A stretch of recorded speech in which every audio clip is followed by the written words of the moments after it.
Hello विद्यार्थियों, कैसे हो? आई होप बहुत अच्छे होंगे। आज की क्लास की शुरुआत करते हैं। जैसे कि आप लोग देख रहे हैं, आज हम लेकर के आए हैं बायोलॉजी का इम्पॉर्टेंट डायग्राम। हाँ जी, तो यही क्वेश्चन आएगा और सभी लोग इस डायग्राम को एकदम याद करके जाएंगे, बना करके जाएंगे।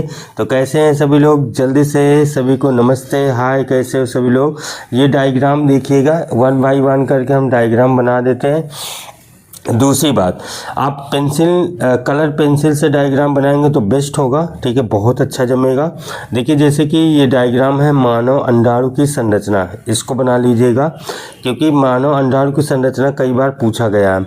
अब देखो, कलर अगर आपके पास टाइम है ना, तो जैसे इसमें थीका है, ठीक है ना, कोरोना रेडिएटा है, जोना पेलुसिडा है, एंट्रम है, ये सबको अगर अलग अलग कलर से बनाओगे तो बहुत बेस्ट रहेगा। नहीं तो पेंसिल से बना लेना, कोई बात नहीं, लेकिन कलर पेंसिल से आप बनाएंगे पूरा नंबर मिलेगा, ये मेरी गारंटी है। अगला क्वेश्चन देखो, चलो, अंडाशय की अनुप्रस्थ काट का चित्र, ये कई बार गया है, कई बार पूछा गया है, एकदम इम्पॉर्टेंट है, ठीक है। अंडाशय के अनुप्रस्थ काट का चित्र, ठीक है, देखो पिछले साल पूछा गया था। दूसरे इसमें देखो जी, जो बहुत सारा लिखा है ना, बहुत ज़्यादा नहीं आपको बनाना है, ठीक है। कुछ चीज़ें आपको मस्ट है, जैसे पुटक कोशिका, ये आपको दिखाना पड़ेगा। फिर वृद्धि करती पुटक कोशिका, यही यहाँ से ऐसे ऐसे आई, ठीक है ना। फिर आपको ये बनाना है। फिर दूसरा आपको बनाना है ये वाला पूरा, ये वाली संरचना, और फिर इसके बाद ओवम यहाँ निकल जाएगा। फिर ये दोनों कार्पस लूटियम बना देना, मतलब यहाँ से लेकर के ये इतना बनाना है, बहुत सारे और कुछ नहीं बनाना है, ठीक है। चलिए स्क्रीनशॉट ले लीजिएगा, बहुत सिंपल है। तो यहाँ पे देखो, ये वाली चीज़ ना जो मैंने ये बताई, ये सेल बहुत इंपॉर्टेंट है, ठीक है, ग्राफिन फॉलिकल। अगला देखो, नर जनन तंत्र का चित्र, ठीक है, नर जनन तंत्र का चित्र देखिए यहाँ पर, तो बहुत ईजी है। अगर इसको आप बनाएंगे तो देखो, उसमें उस क्वेश्चन में आते हैं कि नर जनन तंत्र का संचित्र वर्णन कीजिए, तो आप इसको बना लीजिएगा। ओके, अगले क्वेश्चन की तरफ चलते हैं। मादा जनन तंत्र का चित्र, ये एकदम इम्पॉर्टेंट है बच्चों, एकदम इम्पॉर्टेंट, से कई क्वेश्चन पूछा जाता है, तो ये आपको बना लेना है। इसमें देखो बहुत ही इम्पॉर्टेंट है, इम्पॉर्टेंट मतलब इम्पॉर्टेंट, ठीक है ना।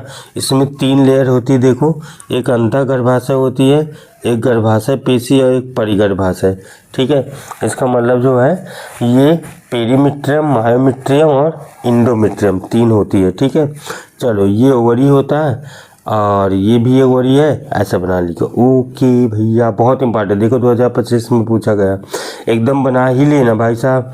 शुक्राणु की संरचना, हाँ जी, देखो शुक्राणु की संरचना एकदम इजी है ना भाई साहब, शुक्राणु की संरचना बना के जाना, सही बात है। 9, 11, 23, 25 ऐसे देखो ये पूछता है। चलिए आगे क्वेश्चन हम लोग चलते हैं।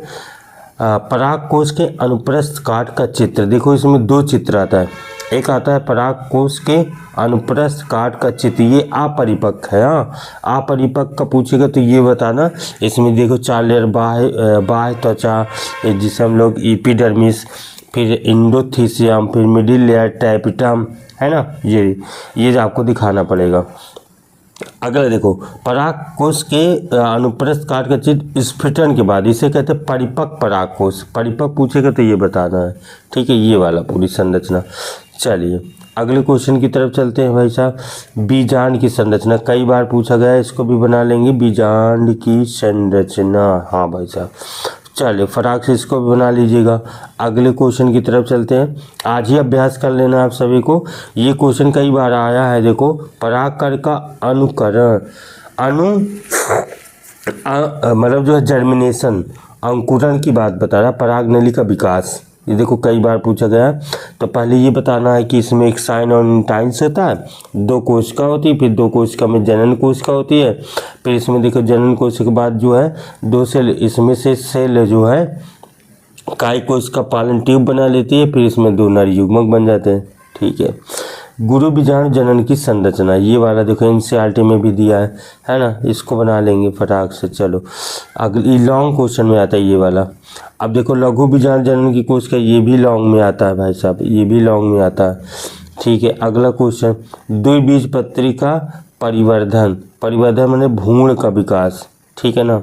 भ्रूण के विकास में ये आपको बताना है, ठीक है। चलो देखो इसमें बहुत ईजी है, अगर मैं इसको तुमको थोड़ा डिस्क्राइब करूं तो देखो इसको डिस्क्राइब कर रहा हूं, ठीक है। देखो इसमें देखो क्या होता है, पहले तो युग्मनज होता है, युग्मनज बना 2n नंबर, और फिर इसके बाद एक कोशिका भ्रूणी कोशिका और दूसरा निलंबन कोशिका ऐसे बनते हैं। फिर इसमें ये 4 सेल बनती है, फिर ये डिवाइड होने लगती है, डिवाइड होकर के देखो ये निलंबक ये बना करके आगे बढ़ती रहती है। और फिर जो 4 कोशिका थे अष्टक बनाई, फिर गोलाकार यानी गोलाकार भ्रूण बनाई ग्लोब जैसा, और फिर ये देखो ये ग्लोब जैसा बन गया ये, और ये निलंबक है। आगे चल करके ये क्या होते, जो ग्लोब था आगे चल के जो ग्लोब था ना बच्चों, यही जो हृदयाकार भ्रूण बना ली, फिर ऐसे ये भ्रूण में बदल जाती है। ये वाला मूलांकुर भाग होता है, ये ऊपर वाला निलंबक होता है जो भ्रूण पोष से न्यूट्रिशन लेता है, मूलांकुर से जड़ें निकलती हैं, और फिर यहाँ परांकुर होता है, यहाँ तना निकलता है, ये बीज पत्र होते हैं। चलो आगे की ओर चलते हैं। द्विसंकरण क्रॉस, देखो भाई साहब इसमें ये वाला क्वेश्चन कौन है, स्वतंत्र आव्याहन का नियम, ठीक है, ये वाला है, इसको आप जो है बना ही लेंगे, ठीक है। चलो द्विसंकरण, अब देखो इसमें द्विसंकरण वाला ये वाला कंफर्म रहेगा, बना लोगे ना। चलो आगे चलते हैं, अगला चलते हैं भाई साहब। अगला देखो अपूर्ण प्रभाविता, अपूर्ण प्रभाविता ये क्वेश्चन बहुत इंपॉर्टेंट है।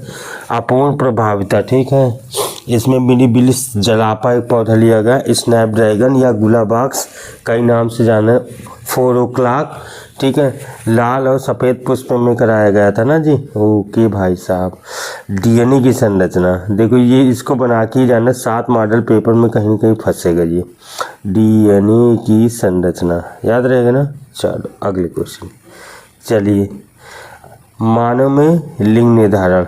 अच्छा मानव में लिंग निर्धारण देखो कई बार पूछा गया, ये मादा है नर है, तो नर के ऊपर डिपेंड होता है क्योंकि वो हेट्रो है ना।